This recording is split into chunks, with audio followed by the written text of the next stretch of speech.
Thunder rumbled across the plain of Boeotia. But it was not the sky that worried the farmers who clutched their children and peered over low stone walls that July morning. It was the earth itself, quaking beneath bronze-shod sandals, clanging with the rhythm of 9,000 Spartan hoplites advancing in perfect lockstep. For 2 centuries, these crimson-cloaked warriors had been the yardstick by which every soldier measured courage. Their mere arrival often decided wars before the first spear was hurled.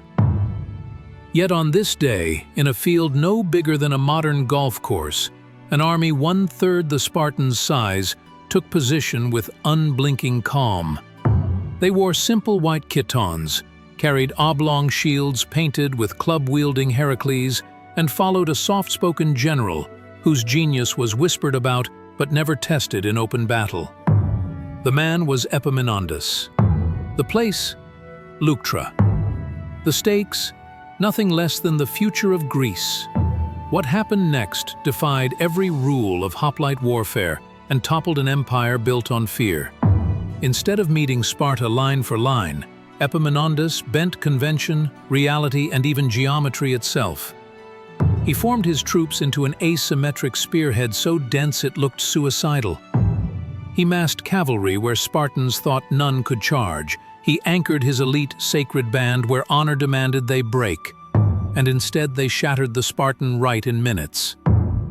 The shockwave of that moment rippled from Delphi to Macedon, and the world's most feared infantry would never rule unquestioned again. This is the full, untamed story of the Battle of Leuctra, how one afternoon, creative courage proved mightier than an iron reputation. By 371 BC, Greece was a mosaic of rival poleis, exhausted by nearly half a century of friction after the Peloponnesian War. Sparta had emerged triumphant over Athens in 404 BC, but victory bred hubris. Spartan harmosts patrolled distant cities, installed oligarchic boards, and demanded grain tributes to feed pedigreed warriors who despised farming. Their foreign policy was built on garrisons and threats, not alliances and goodwill. Every Greek child learned the tales of Thermopylae and Plataea, but living merchants cursed the Spartan tax collectors at their gates. Meanwhile, Thebes, long dismissed as a parochial backwater of Boeotia, nurtured quiet ambition. Freed by geography from Athenian maritime rivalry and Spartan hegemony, Thebes invested in militia drill, agrarian prosperity, and most of all, leadership. 2 men stepped forward: Pelopidas, fiery commander of the sacred band, and Epaminondas, philosopher-strategist, whose evenings were spent debating Pythagorean ratios rather than guzzling wine at symposia. Together, they staged a daring coup in 379 BC, expelling the Spartan garrison from the Cadmea citadel. That night, Thebes inhaled liberty, as if it were oxygen withheld for decades. For Sparta, the insult could not stand. King Agesilaus personally led punitive expeditions in 378 and 377 BC, ravaging orchards but failing to smash Theban resolve. Athens, sensing an opportunity to needle its old conqueror, allied with Thebes in the Second Athenian League, yet provided only token forces. Ultimately, Thebes stood virtually alone, surrounded by oligarchic towns coerced into Sparta's orbit. In 371 BC, diplomats gathered at Sparta to negotiate a common peace. Epaminondas, present as Boeotarch, insisted every Boeotian city sign under the banner of a unified Boeotian League. Spartan ephors scoffed.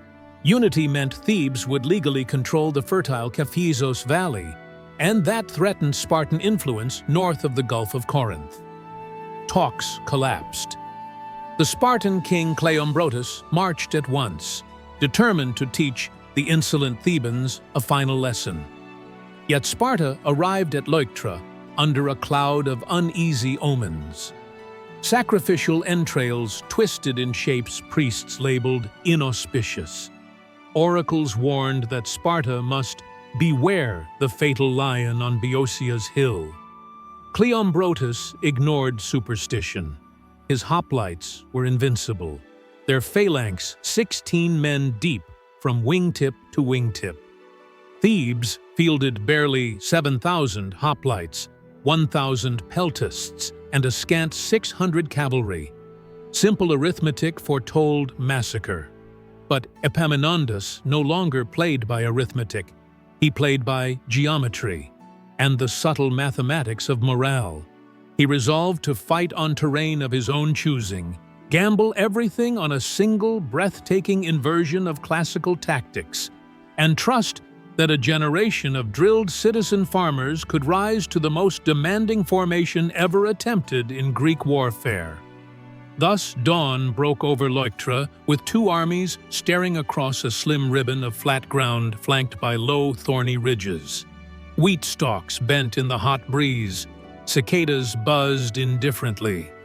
None present could imagine that by sundown, the most stable military order in the Hellenic world would lie in ruins, and the map of power would tilt irrevocably toward a new idea. Tactical innovation outranks brute prestige. Epaminondas first conducted a mental census. Spartan sources cite 10,000 hoplites and 1,000 cavalry. Modern estimates trim those figures. Yet even conservative counts leave Sparta outnumbering Thebes roughly 2-1. Traditionally, Greeks arrayed armies in equal depth lines, each wing trying to outflank the other's right. The deeper phalanx usually bullied through, hence Sparta's habitual placement of 12 deep veterans on the rightmost honor position. If Thebes matched this convention, their thinner line would buckle in minutes. So Epaminondas chose paradox. Instead of mirroring Sparta's width, he compressed his best troops into a left-wing column 50 ranks deep and pointed it like a battering ram at the Spartan elite. The idea of an oblique or slanted battle deployment was not entirely new. Athens had experimented at Marathon, 490 BC, by thinning the center and reinforcing its wings. Yet Epaminondas elevated the concept to a doctrine. He kept his center and right deliberately refused, set back and angled away, buying time by avoiding immediate contact. Meanwhile, his left became a human wedge. 300 lovers of the sacred band in the van, then 6 hefty taxes of Theban farmers behind, shields overlapping so tightly that the column looked like a bronze-scaled serpent. Positioning mattered. Theban cavalry, the finest in Greece, deployed forward of the infantry to sweep Spartan horsemen aside and deny them harassment opportunities. Behind that screen, Epaminondas stationed light peltasts with javelins, ready to dart into gaps. Every order focused on one overriding goal: punch a hole through the Spartan right faster than their center could envelop the refused flank. Once the legendary Spartiates panicked, the rest of the Peloponnesian coalition would unravel. Battle opened with a surprising cavalry melee. Spartan horse, usually dismounted nobles on half-trained mounts, charged in loose files. Theban squadrons, drilled weekly on the Asopus meadows, countercharged in closed formation, knees locked to saddle cloths. Dust geysered skyward as spearheads clanged. Within minutes, Spartan riders lost cohesion. Several nobles were unhorsed, banners toppled, and their retreat exposed the Spartan hoplite right to missile fire. This seemingly minor skirmish detonated a psychological mine. Never before had Spartans watched their cavalry routed so swiftly. Epaminondas now signaled the advance. Flutes piped the deep Dorian mode, hooves drummed, and the mighty column surged. At its tip strode Pelopidas and his sacred band, 150 pairs of shield brothers sworn to die for each other rather than yield an inch. They crashed into Cleombrotus's guard with the momentum of a river bursting a dam. The extraordinary depth, 50 shields pushing behind a single front rank, generated a pressure no 12-deep phalanx could absorb. Spartan spears bent and snapped. Hoplites were driven backward over their own comrades. The king fought bravely, striking down several Thebans before a spear pierced his inner thigh. He collapsed, blood darkening the white dust. In Spartan lore, a monarch's fall often signaled disaster. Messengers sprinted to relay the wound, and in that breath of hesitation, the Theban wedge drove deeper. A phalanx operates like a gigantic armored hinge. Remove the pivot and the wings fold. Cleombrotus's elite right crumpled, spreading panic into neighboring contingents from Orchomenus and Phocis. Thebes' refused center still had not fully engaged, which meant Spartan allies on the left found themselves advancing into empty air, isolated, while their own king's guard was being annihilated behind them. Confusion erupted. Orders became screams of "Peristrephane! Wheel about!" Epaminondas saw the moment and unleashed his peltasts. Light infantry darted through openings, hurling javelins into the exposed flanks of panicked hoplites. Spartan cohesion, long considered unbreakable, dissolved under the dual assault of crushing weight and psychological shock. Some veterans threw down shields for speed, a crime punishable by death in Sparta, but suddenly preferable to being speared in the back. Army morale is a fragile fabric. Once torn, threads unravel quickly. Tegean, Mantinian, and Elis contingents, never enthusiastic about Sparta's dominance, interpreted the king's fall as an omen of Zeus's wrath. They began edging rearward, then outright sprinted for the safety of nearby hills. Only the Boeotian right under Charas found itself throttled by Spartan ally pressure. Yet even there the fighting slowed, as enemy officers realized the center was gone. Within an hour, Sparta's grand army transformed into a scattering of regional mobs, each blaming the other for disaster. When horns finally sounded recall, the wheat fields of Leuctra were littered with 1,000 Spartan dead, 400 of them full Spartiates, the core citizen warrior caste, whose total adult male population barely exceeded 2,000. Thebes lost perhaps 300. Numbers mattered, but symbolism mattered more. Never in history had so many true Spartiates fallen in a single day. Once terrifying Laconian discipline now seemed brittle, its myth punctured by the spear points of farmers and philosophers. Yet the battle was but the first chord in Epaminondas's symphony of liberation. The next spring he marched an army south into the Peloponnese, freeing Helots, founding the city of Megalopolis to hem in Sparta territorially, and re-establishing democratic Messene after 3 centuries of Spartan occupation. Sparta, robbed of its labor force and ringed by hostile poleis, dwindled to a regional power overnight. Even Imperial Persia, long financier of Greek wars, opened correspondence with Thebes rather than Sparta. The Hellenic world had rotated on its axis, and the pivot was Epaminondas's geometrical masterpiece at Leuctra. Ironically, Leuctra's lesson did not stop with Thebes. A teenage hostage named Philip, brother to King Amyntas III of Macedon, observed Theban drill during his years in the city.